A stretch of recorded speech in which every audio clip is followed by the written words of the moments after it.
ను ఆనర్ చేయాలి అని ఈ కమిటీయే చెప్తుంది. కమిటీ ఆన్ గవర్నమెంట్ అష్యూరెన్సెస్ అని మొన్న డిసెంబర్ 2వ తేదీన. మరి ఏం చేస్తున్నారు? బీజేపీ ప్రభుత్వం ఏమైనా చేస్తుందా? మన ఎంపీలు ఏమైనా అడుగుతున్నారా? మనకి ప్రత్యేక హోదా అన్నది ఒక చెక్ లాంటిది. ఈ చట్టం అన్నది ఒక చెక్ లాంటిది. మనము చెక్కు పట్టుకొని కూర్చొని ఉన్నాం. చెక్కు మన చేతిలో ఉంది, కానీ దాన్ని ఎన్కాష్ చేసుకోలేకపోతున్నాం. ఏం లాభం ఉంది అని అడుగుతున్నాం.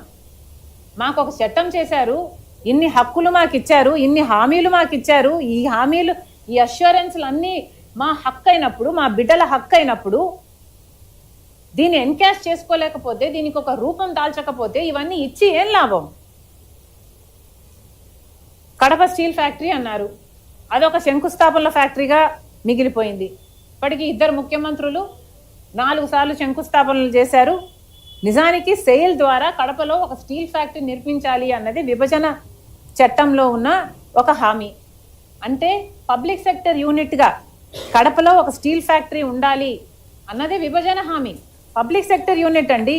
సో పబ్లిక్ సెక్టర్ యూనిట్ గాలికే పోయింది. ఇప్పుడు దాన్ని జిందాల్ చేత చేపించాలి అని 2 ముఖ్యమంత్రులు తపన పడుతున్నారు.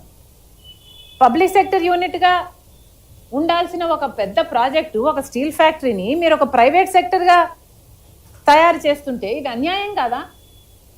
అంటే విశాఖ స్టీల్ ఎలా ఉందో ఒక పబ్లిక్ సెక్టర్ యూనిట్గా మన రాష్ట్రానికి ఒక తలమానికంగా అలా ఉండాల్సింది కడపలో ఒక స్టీల్ ఫ్యాక్టరీ.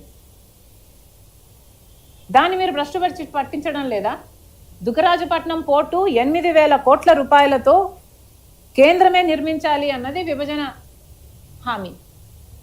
మరి కనీసం ₹1 అయినా ఇచ్చారా? కనీసం డిపిఆర్ అయినా తయారైందా? బుందేల్ఖండ్కు ఇచ్చినట్టుగా మనకు కూడా 7 జిల్లాలకు, అంటే రాయలసీమలో కొన్ని వెనుకబడ్డ జిల్లాలకు, ఉత్తరాంధ్రలో వెనుకబడ్డ ఉన్న జిల్లాలకు 25,000 కోట్ల రూపాయలు ఆర్థిక సహాయం చేయాలి అన్నది విభజన హామీ అయితే కనీసం దాంట్లో 10%, 5% కూడా ఇచ్చినట్టు లేరు. ఇలా ఒక్క విభజన హామీ అయినా మనం నెరవేర్చుకోగలిగామా అంటే కనీసం విజయవాడ విశాఖపట్నం మెట్రో రైలు విభజన హామీ అయితే ఇప్పటికీ కూడా దాని మీద హడావిడి చేస్తూనే ఉన్నారు, కానీ మెట్రో రైలు అయితే లేదు. కూటమి సొంత మీడియాలు కూడా మెట్రో రైల్లో 1 అడుగు ముందుకు 2 అడుగులు వెనక్కి వేస్తున్నారు అని వాళ్ళే రాస్తున్నారు. మరి ఏం సాధించినట్టు? విశాఖ రైల్వే జోన్ పూర్తి అయిపోయింది అంటారు, కానీ ప్రారంభించరు. ఏం లాభము? విశాఖపట్నం చెన్నై ఇండస్ట్రియల్ కారిడార్ అన్నారు, ఒక్క పరిశ్రమ అయినా వచ్చిందా? మరి మన బిడ్డలకు ఉద్యోగాలు ఎలా వస్తాయి? మనం ఎలా బాగుపడాలి? ఇన్ని విభజన హామీలు ఉన్నాయి, ఇంకా ఉన్నాయి, నేను చెప్పనివి కూడా చాలా ఉన్నాయి విభజన హామీలు. కానీ ఆ రోజుల్లోనే 5 లక్షల కోట్ల విలువ చేసే హామీలు ఈ చట్టంలో మనకి ఇచ్చారు. అంటే మనం చెక్కు పట్టుకొని కూర్చొని ఉన్నాం. ఎప్పటి డేటెడ్ ఇది? 2014లో ఒక చెక్కు మీద డేట్ రాశారు, విభజన చట్టం అని రాసి 5 లక్షల కోట్ల రూపాయలుగా దాని విలువ ఉంటే ఆ చెక్కు మనకిస్తే ఆంధ్ర రాష్ట్రానికి అది మనం పట్టుకొని కూర్చున్నాం.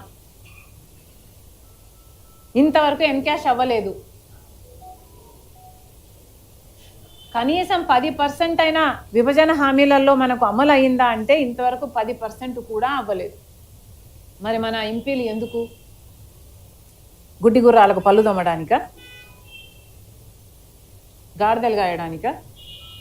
ఎందుకున్నట్టు? మళ్ళీ చెప్తున్నాం, సమావేశాలు జరుగుతున్నాయి. 25 లోక్సభ ఎంపీలు, 11 మంది రాజ్యసభ ఎంపీలు ఇప్పటికైనా మన రాష్ట్ర ప్రజల హక్కుల కోసం, ఈ చట్టం కోసం, విభజన చట్టం కోసం నోరు విప్పండి. మీరు నిజంగానే తెలుగు బిడ్డలైతే, మీలో పారుతున్నది తెలుగువాడి రక్తం అయితే, మీకు నిజంగా మీకు ఓట్లేసిన ప్రజలకు ఏమాత్రం కృతజ్ఞత అయినా మీకు ఇంకా మిగిలి ఉంటే ఇప్పటికైనా ఆంధ్ర రాష్ట్ర ప్రజల హక్కుల కోసం, మన విభజన హామీల కోసం పోరాటం చేయాలని కాంగ్రెస్ పార్టీ డిమాండ్ చేస్తుంది. Thank you.